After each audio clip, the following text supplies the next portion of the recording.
Yesu akuzwe ku bakristo gatolika ariko n'abandi badafite iyo myemerere ntabwo tubaheje. Uyu munsi rero turi ku itariki ya 15 Kanama 2026, ntabwo ari ku cyumweru kuko murumva inyuma yanjye no ku ruhande hari abakristo baririmba n'umunsi wa misa. Uyu munsi rero ufite icyo uvuze kinini ku bakristo bafite imyemerere gatolika. Turi kuri Paroisse Cathedrale Saint Michel, ni mu mujyi rwagati, abantu benshi barahazi. Hateraniye rero abakristo batandukanye, haba abasanzwe basengera muri iyi paroisse n'abandi baje kwizihiza umunsi uzwi nka Assomption cyangwa ijyanwa mu ijuru rya Bikira Mariya. Aka kanya niho mpagaze ariko ntabwo ariho honyine twasuye, twagiye no muri zindi paroisse zitandukanye kugira ngo turebe uko uyu munsi uri kwizihizwa. Abakristo gatolika rero barabyishimiye, batubwiye icyo uyu munsi usobanuye mu buzima bwabo bw'ukwemera ndetse no mu mibanire yabo muri rusange. Icyo bigira ku mubyeyi Bikira Mariya kuko imyizerere yabo bahamya ko ari we ishingiyeho, haba mu mibanire isanzwe no mu by'ukwemera nk'uko twari tubivuze. Reka rero twumve ibyo batubwiye, ntabwo ari bo bonyine twaganiriye, harimo abakristo nyine ku giti cyabo, harimo n'abihaye Imana. Yewe iyi misa yanasomwe na Antoine Cardinal Kambanda, nawe birumvikana hari message yatanze. Ibyo byose biraza kugufasha kumenya icyo uyu munsi usobanuye, uko wizihijwe mu mujyi wa Kigali by'umwihariko ku bakristo gatolika. Nka hano Saint Michel ho kiliziya yakubise iruzura, ndetse no hanze ngira ngo nkuzuye. Gusa aho byanahuriranye na yubile yo kwizihiza imyaka 50 iyi kiliziya cyangwa se paroisse maze ishinzwe, ariko icyo ngicyo ntabwo ari cyo nyamukuru. Reka rero twumve icyo uyu munsi uvuze ku bakristo gatolika ndetse n'icyo mu by'ukuri ubutumwa baronka uyu munsi ubafasha mu mibereho yabo ya gikristo. Ikaze. Uyu munsi utwibutsa ijana mu ijuru rya Bikira Mariya, tukumva ko Bikira Mariya ari umubyeyi w'Imana n'uwacu. Bidufasha kumva ko natwe turi mu rugendo tugana Imana, mu mibanire yacu n'Imana, ko tugomba kubana neza na bagenzi bacu. Bikira Mariya yari umuntu wicisha bugufi, natwe tumwigiraho kugira ngo duce bugufi nk'uko nawe yacaga bugufi. Ni umunsi mukuru w'ijanwa mu ijuru ry'umubyeyi, umubyeyi nyina w'Imana, Imana yaducunguye. Urumva rero ko nawe yagiye mu ikuzo hamwe n'umwana we.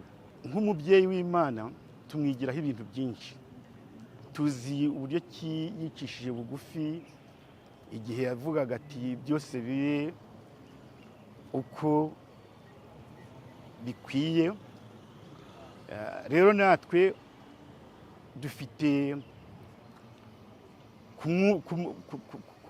dufite kumukurikiza tugendera kuri ibyo yakoze.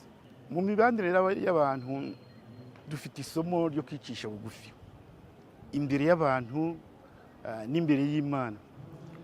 Imbere y'abantu tutabirengagiza, tubasanga abataramenya Imana, tubabwiriza umubyeyi Bikira Mariya. Ni umunsi w'ibyishimo twibukaho Bikira Mariya ajya mu ijuru. Ubwo rero mu mitima yacu haba hakeye kuko n'umubyeyi aba yagiye kuduhakirwayo, tukumva turanezerewe. Kubera ko Bikira Mariya niwe tugenderaho kugira ngo tugire ukwemera, tugerageza gutera ikirenge mu cye kugira ngo nyine ukwemera kurushaho kwiyongera muri twebwe. Iyo twumvishe ibyo Bikira Mariya, uko Bikira Mariya yabayeho n'imibereho ye, tugomba kugerageza kugira urugero nk'urwe, noneho bigatuma tugendera ku kwemera kwe.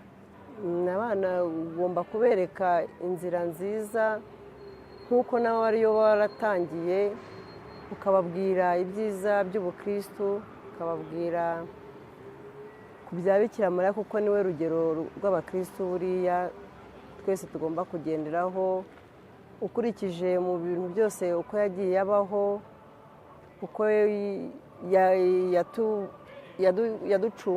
yacunguye isi, noneho ukabereka icyiza cyabyo.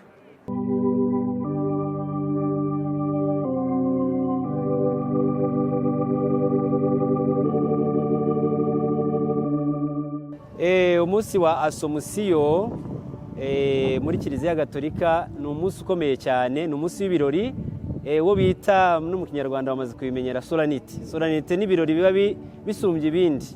Ni umunsi abakristu gatolika ku isi hose bizihiza umunsi mukuru w'ijyanwa mu ijuru. Asomusiyo kujyana kuzamuka ari kujyanwe, bitandukanye na asensiyo. Yezu yazamutse mu ijuru ariko ari we wijyanye. Asomusiyo ni uvuga ngo ni ukujya mu ijuru ujyanwe. Bikira Mariya rero yagiye mu ijuru, yajyanwe mu ijuru umubiri na roho ye. Abakristu gatolika rero bishimira uwo munsi kuko bumva ko hari uwabanjirije kujyanwa mu ijuru, nabo bazajyanwa mu ijuru.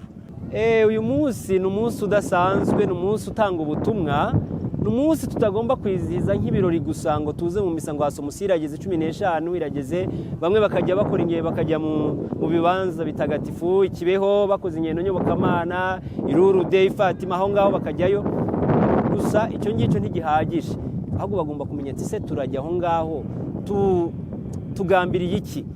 Donc ubutumwa bagomba gutahana uvuga ngo Bikira Mariya yajyanwe mu ijuru, natwe turi abana ba Bikira Mariya. Niba twizihiza uyu munsi tugomba kwigira ku mubyeyi Bikira Mariya ngo umunsi umwe natwe igihe kigeze tuzajyanwe mu ijuru nk'uko uwatubanjirije umubyeyi Bikira Mariya yajyanwe mu ijuru. Ariko nanone tukibuka ko Bikira Mariya atapfuye kujya mu ijuru, ahubwo yakiriye ubutumwa Imana imuhaye abukora neza. Amaze kubusoza rero, Yezu umwana we ntiyari kwemera ko umubyeyi we amenyana n'ubushanguke bw'umubiri, niyo mpamvu yamujyanye mu ijuru. Natwe rero igihe kigeze nitwarakora neza imirimo yacu tuzajyanwa mu ijuru.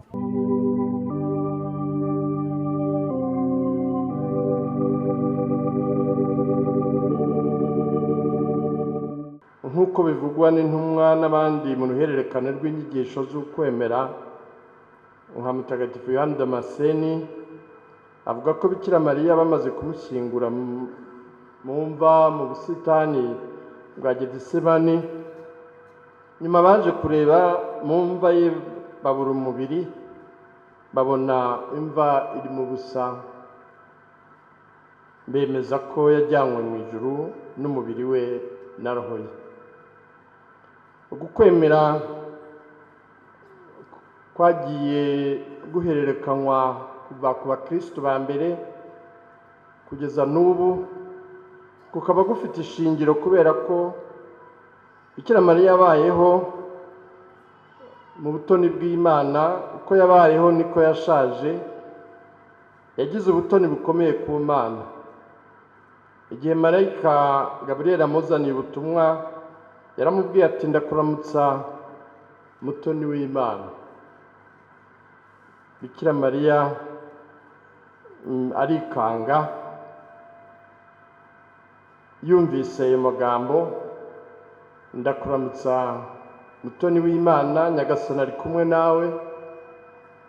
Marayika aramubwira ati wigira ubwoba kuko wagize ubutoni ku Mana.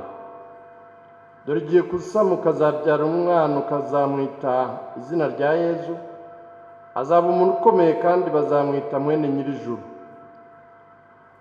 Bikira Mariya rero wari ufite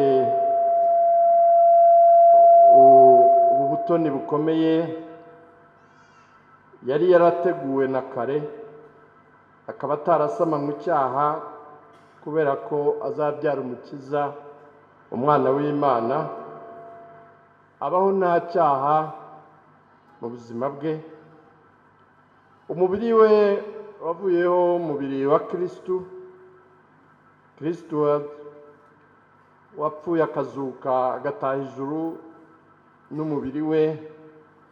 Uyu mubiri yasangiye na Bikira Mariya nawo ntabwo wari uwo gushanguka mu gitaka, cyane cyane ko waziraga icyaha kandi ari cyo gitera ubushanguke bw'umubiri. Bikira Mariya rero kuba ari umubyeyi w'Imana afite icyubahiro gikomeye ku buryo atashoboraga gushanguka mu mva kandi umubiri uzira icyaha. Nuko nguko rero abakristu kuva kera bemeraga kandi bakemeza ko Bikira Mariya yajyanywe mu ijuru n'umubiri we na roho ye, kugeza aho papa piyo wa 12 abyemeje nk'ihame ry'ukwemera kwa kiliziya ritagibwaho impaka, kuko ari ukuri kw'ibitangaza by'Imana birenze ubwenge n'imyumvire wa muntu, ahubwo nk'ingingo y'ukwemera twihatira kumenya no kumva. Bikira Mariya nawe ubwe mu gisingizo cye arabishimira Imana icyo cyubahiro yahawe, nawe akagitura Imana mu kwicisha bugufi kwe, anaduha urugero ko byose ari Imana bikesha. Nkuko twumvise mu isomo rya mbere nako mu Ivanjiri, agira ati umutima wanjye urasingiza Nyagasani, kandi uhimbajwe n'Imana umukiza wanjye, kuko yibutse umuja we utavugwaga rwose. Kuva ubu ngubu amasekuruza yose azanyita umuhire, kuko ushobora byose yankoreye ibitangaza, izina rye ni ritagatifu. Icyo cyubahiro n'ubutoni bukomeye yagiriwe arabigaragaza muri uku gusingiza Imana igihe Elizabeti amwakiranye indamutso avuga ati mbikesha iki kugira ngo nyina w'umukiza wanjye angenderere.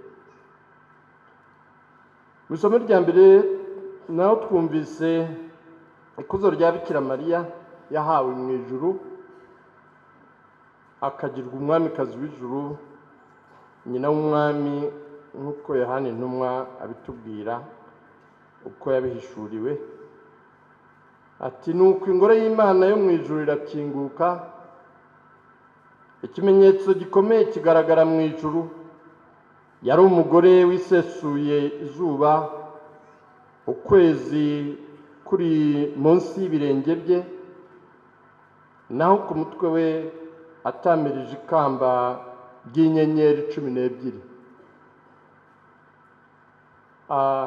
Gerageza kudusobanurira ngo twumve iyo shusho y'icyubahiro n'ikuzo rikomeye umubyeyi Bikira Mariya afite mu ijuru, yahawe mu ijuru nk'umubyeyi w'Imana, umubyeyi w'umukiza wacu Yezu Kristo. Y'ibyo twizihiza rero bavandimwe, ukujyanwa mu ijuru kwa Bikira Mariya rero n'umubiri we na roho ye, umubiri wa muntu nk'uwacu dusangiye nawe, natwe biduha ukwizera gukomeye k'umukiro w'Imana udutegereje iyo dutunganiye Imana tukayitumikira, tukabaho mu mugambi wayo no gushaka kwayo. Mu gihe turi muri iyi si aho urupfu ni biruherekeje byose, umuruho, indwara n'ibindi bibi biganisha ku rupfu, biduhangayikisha bikatubuza amahoro, turangamire Kristu na Bikira Mariya mu ikuzo ry'ijuru. Ibyo biraduha ukwizera gukomeye mu magorwa n'umuruho umuntu ahura nayo, akaba afite uku kwizera Bikira Mariya atubereyemo icyitegererezo.